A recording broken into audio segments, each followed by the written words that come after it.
Greetings, fellow keepers and custodians of our precious past. My name is Dr. Kiera Lindsey, and I'm the new history advocate for South Australia. I want to introduce myself and talk a little bit about my new role, as well as how I hope to work with you so that we might begin our journey together with our feet pointed in the same direction. What an exceptional honour, privilege and opportunity it is to be entrusted with this role of advocating both for history and South Australian history. I would like to begin by thanking the History Trust of South Australia and the South Australian Government. Advocate is a rich word with an etymology dating back as far as the 14th century. It has its roots in Roman law, where it was first used to describe a person who assisted others in having a voice and securing justice. Around the same period, the French adopted the same word to refer to those who stepped forward to plead for and recommend others. The word eventually drifted into the English lexicon, where it came to describe those who would intercede for others as protectors and champions. Here in 21st century Adelaide, the History Trust has chosen advocate to define a role that will help to steward the sharing and telling of South Australia's past.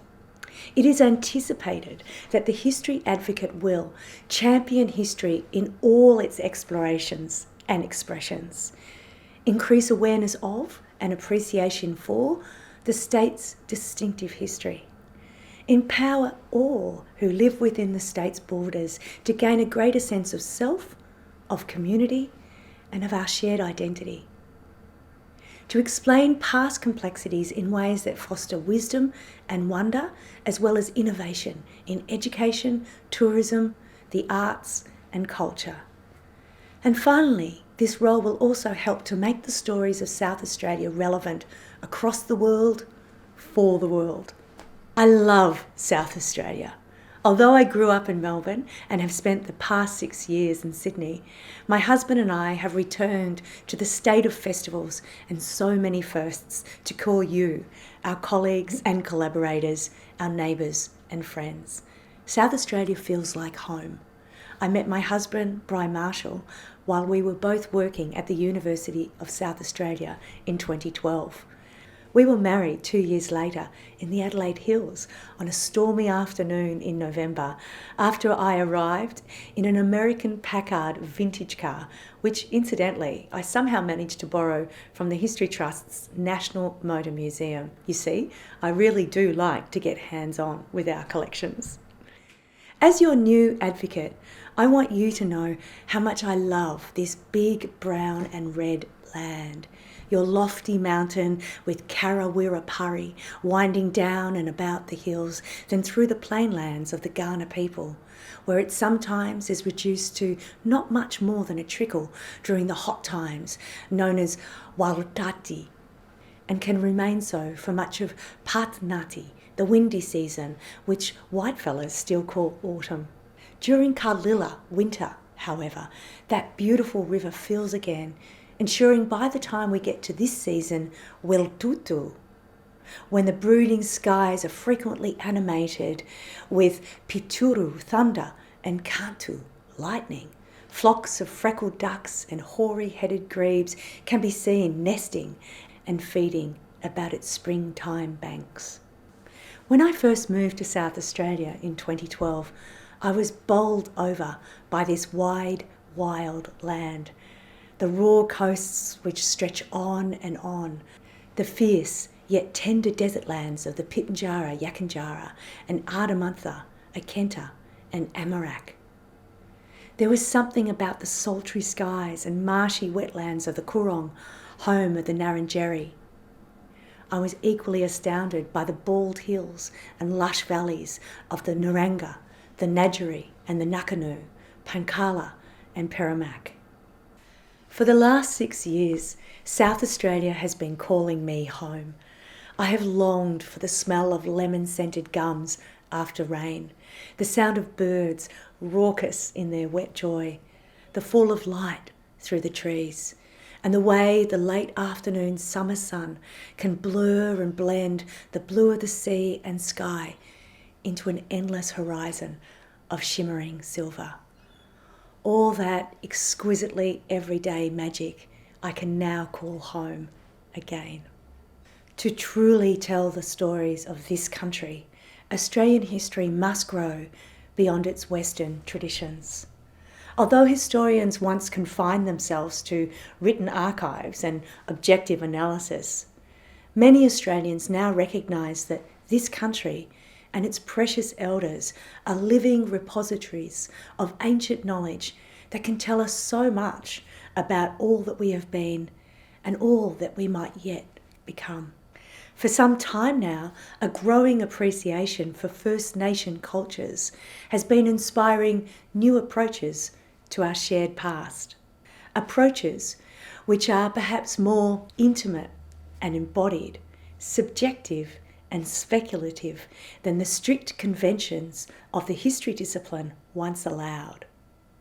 But that is what so many of us now sense is necessary if we are to tell our stories our way.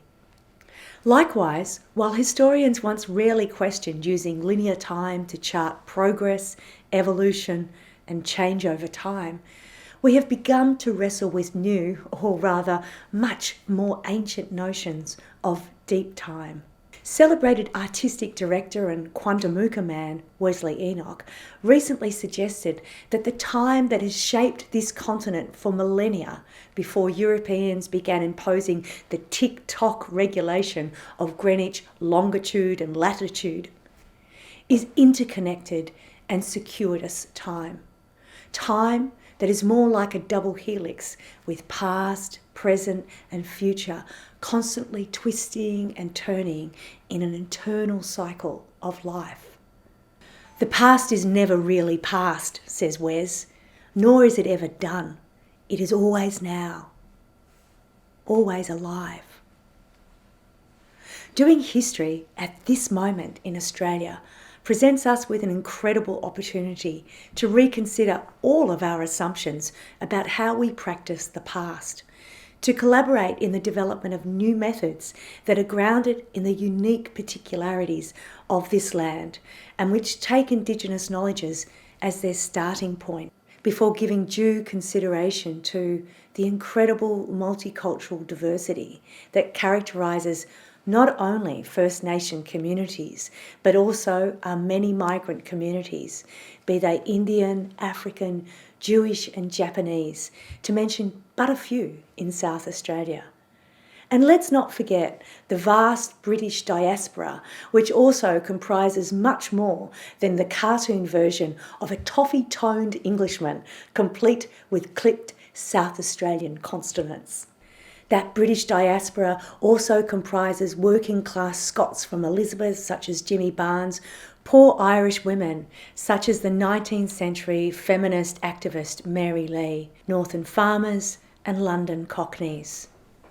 Perhaps the time has come for us to develop a new suite of methods that truly allows us to understand and embrace this land, our shared inheritance, and our shared future. What would happen, I wonder, if South Australia, this land of so many firsts, became the first in Australia to seriously engage with such ideas? Might this be one way that we could partner with First Nation communities here and internationally to make the stories of South Australia relevant across the world, for the world? Yes, such provocations are radical, even mystical. But perhaps that is what we need after the last 3 years when we have been confronted with environmental and economic precariousness, social protests and statue wars, as well as a pandemic that has left so many of us hungry for deeper connection and deeper meaning. At the very least, these fresh conceptions of historical time and space and source invite us to reflect upon how we tell the stories that help us make sense of who we are. I hope such ideas might also inspire us to keep rethinking relationships between those whose ancestors have been walking these lands for millennia, those whose family have called South Australia home for generations, and those, like myself, who have arrived more recently on boats, on planes, even trains and automobiles. In fact, my husband and I can certainly be counted among these most recent arrivals, for we only returned to South Australia in our old battered white ute a few days before I commenced in this role. During our week-long trip from Sydney, we drove over the Blue Mountains, then through country towns like Nyngan and Cobar, Wilcannia and Broken Hill, often managing to keep only a few kilometres ahead of the floodwaters, which are now being described as some of the worst in several generations. All around us, roads and bridges were being closed, and there were long stretches when we were unable to drive any faster than 40 k's per hour because the bitumen had been torn away by the raging waters. And yet, within minutes of crossing the border into South Australia, we knew we were home, for there on the horizon was a rainbow, shimmering with the promise of hope.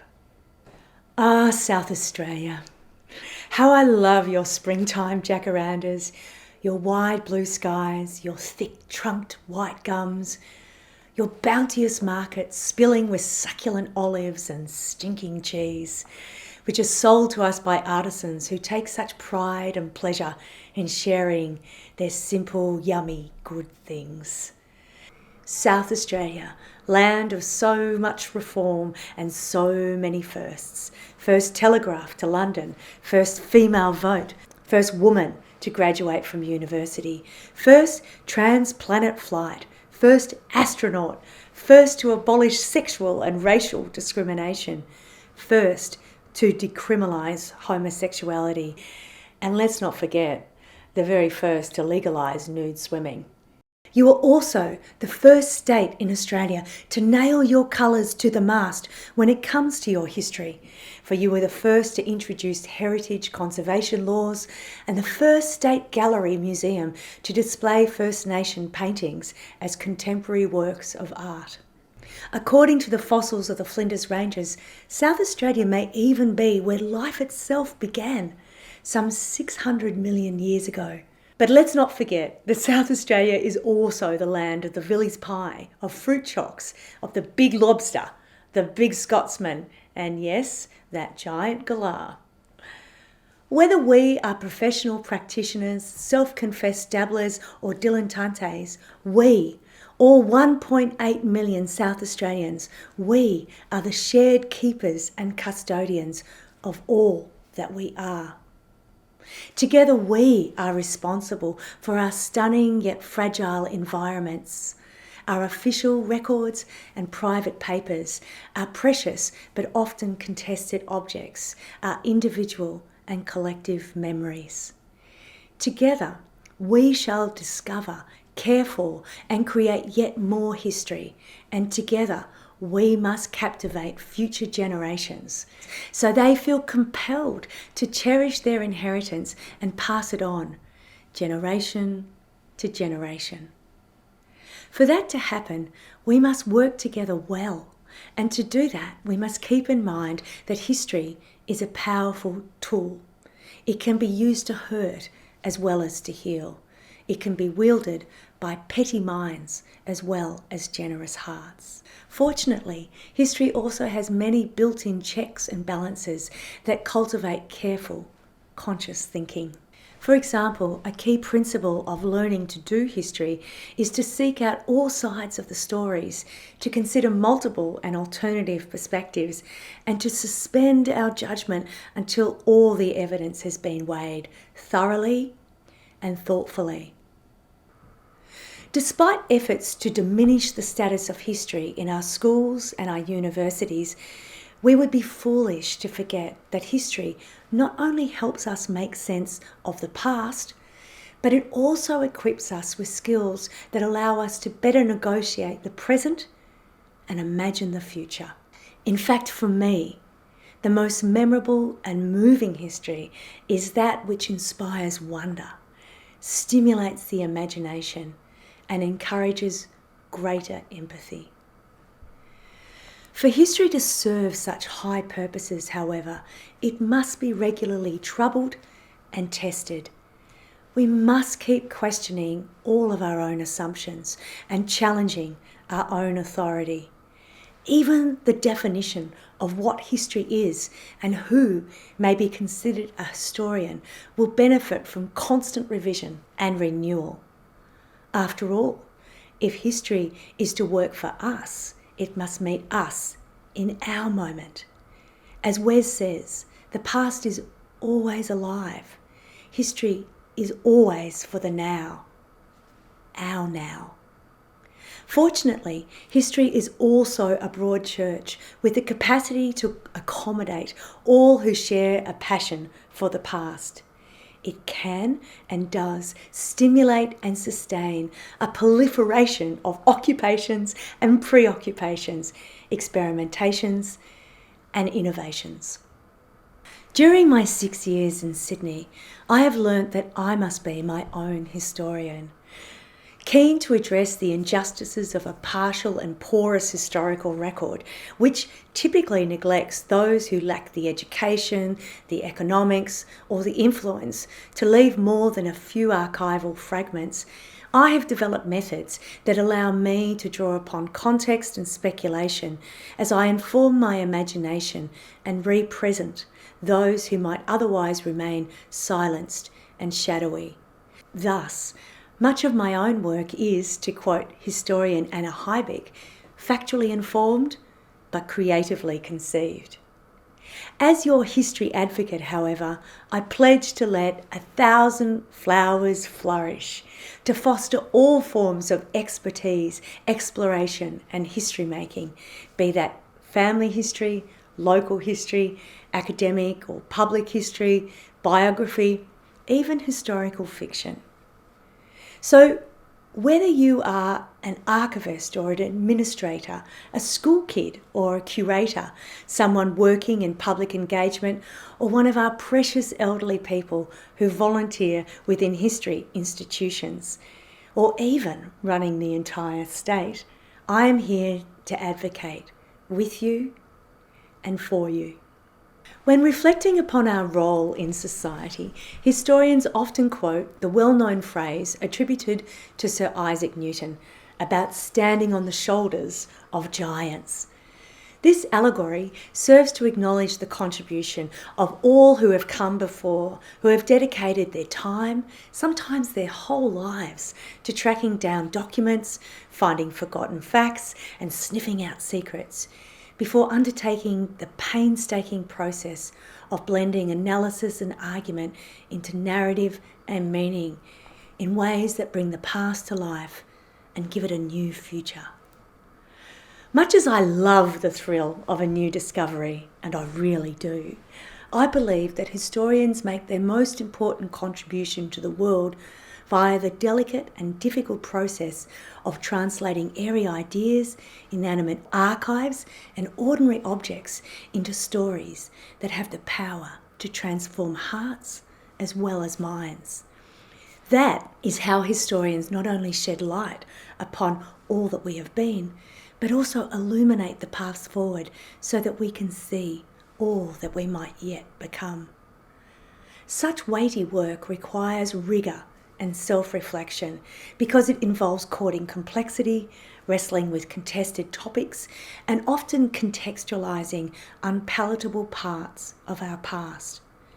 For historians to realise their responsibilities and produce something substantial and transformative, we must give them the time and space such work demands and deserves. Although we tend to look for history in books and documentaries and museum exhibitions, in classrooms and lecture theatres, I also want to acknowledge all the other forms of historical meaning making which are constantly taking place at kitchen tables and campfires, in community halls, in country and suburban streets, even between neighbours as they lean on their fences to have a bit of a yarn about the people and places they remember and love.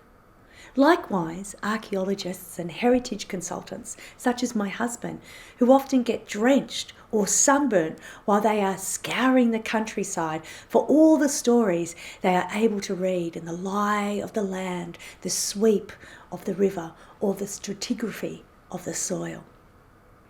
All these distinct and diverse explorations and expressions of history are equally important and illuminating, for each one reminds us that research and evidence, memory and nostalgia are crucial to the continuum of human endeavour, because story is deep within our DNA.